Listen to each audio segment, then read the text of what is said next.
Hola amigos, hoy vamos a hablar de otra mentira que se repite más que el himno en los desfiles, que Rusia tiene una economía fuerte, independiente, resistente, casi divina, que puede sobrevivir sin Occidente, sin tecnología, sin inversión, sin comercio y pues sin sentido común. Spoiler, no, pero vamos por partes como quien desarma un motor oxidado.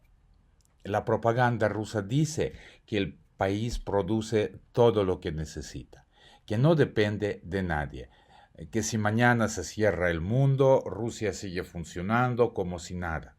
Suena épico, como si Putin tuviera una fábrica de microchips en el sótano del Kremlin y una huerta de jitomates en Siberia.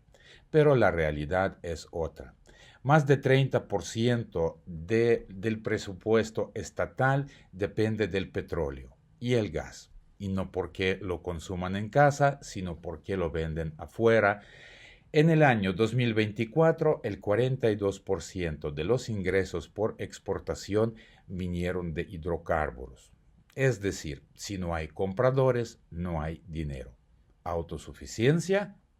Claro, siempre y cuando Europa siga pagando el gas y China compre el petróleo con descuento. Y no hablemos de tecnología. La industria rusa necesita semiconductores, necesita maquinaria, software, componentes electrónicos y no los produce, los importa. ¿De dónde? De países que ahora aplican sanciones. Así que no hay autosuficiencia. Hay dependencia maquillada con orgullo patriótico. Y ahora, querido público, hagamos un ejercicio de memoria. ¿Alguien recuerda una marca rusa mundialmente reconocida de celulares? ¿De computadoras? ¿De autos? No, ¿verdad? No hay un Rusphone, ni un Moscow Book, ni un Lada Tesla, porque la innovación rusa no exporta tecnología, exporta propaganda, petróleo y nostalgia imperial. Ahora viene la parte donde dicen que la economía rusa resiste, que aguanta las sanciones como un oso en invierno. Y sí, el oso sigue vivo, pero está flaco, con sarna y comiendo lo que se encuentra. En 2023 el PIB ruso creció un 4.1%. En 2024, 4.3%. ¿Milagro económico? No. Gasto militar, subsidios, producción de tanques. Es como decir que tu economía va bien porque vendes más ataúdes. En 2025 el crecimiento cayó a 1.5% y para 2026 se espera 0.8%. Si esto es la resistencia, más bien es un estancamiento. El Banco Central tuvo que subir la tasa de interés al 21%. ¿Saben qué significa esto? Que pedir un préstamo en Rusia es como hipotecar tu alma. La inversión privada se desplomó.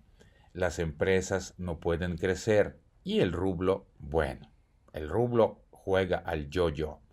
Sube, baja, se desploma, se recupera y se vuelve a caer. En 2024 ganó un 40% frente al dólar y luego perdió 25% en 3 semanas. Es como ver una montaña rusa sin cinturón de seguridad.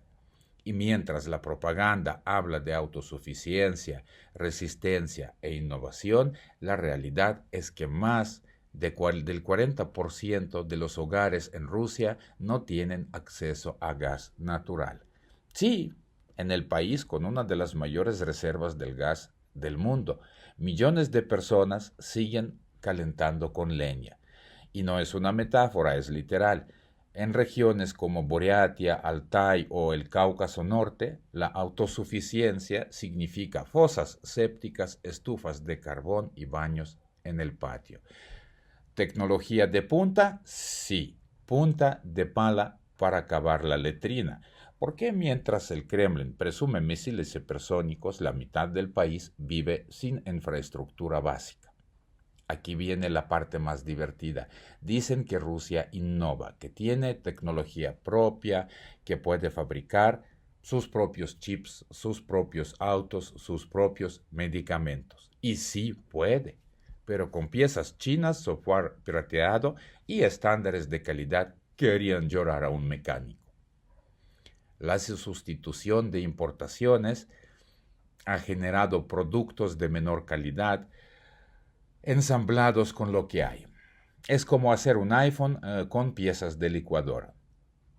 Y mientras tanto, los cerebros se van. Ingenieros, científicos, emprendedores, todos emigran porque no hay libertad, no hay recursos, no hay futuro. La innovación no se improvisa, sino se cultiva, y Rusia está sembrando miedo, no ideas. Y mientras el Kremlin presume la autosuficiencia, vamos a mirar en su refri, porque Rusia importa buena parte de su alimentación, especialmente frutas, verduras, pescado, productos lácteos y alimentos procesados. En 2024, las importaciones agroalimentarias superaron los 30.000 millones de dólares, con países como Turquía, China, Brasil y Bielorrusia como principales proveedores. Es autosuficiencia, sí, siempre y cuando los tomates vengan de Azerbaiyán, el café de Vietnam y el salmón de Noruega, cuando no hay sanciones. Y lo más irónico, mientras se habla de soberanía alimentaria, millones de rusos viven con inseguridad alimentaria, especialmente en regiones rurales. La dieta básica depende del pan y la papa. La variedad es un lujo. La proteína, una excepción. Y el supermercado, una ruleta. Hoy hay azúcar, mañana no. Y si hablamos de paradojas, esta es digna de archivo. Las regiones más ricas de Rusia son en la práctica las más pobres. Siberia, Yakutia, los Urales, o sea, territorios con gas, petróleo, oro, diamantes, madera, agua. Pero ¿quién vive bien ahí? No los que extraen, no los que cuidan. Los beneficios se van al centro y lo que queda son carreteras rotas, hospitales sin insumos y escuelas con estufas de carbón.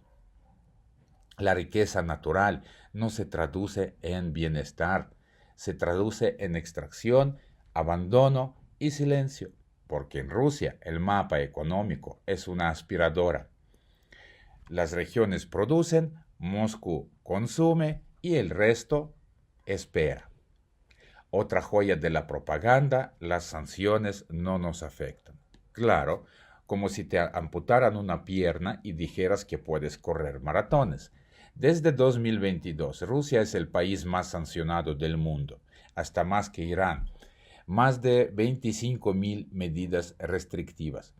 Bancos fuera de SWIFT, empresas bloqueadas, límites al petróleo.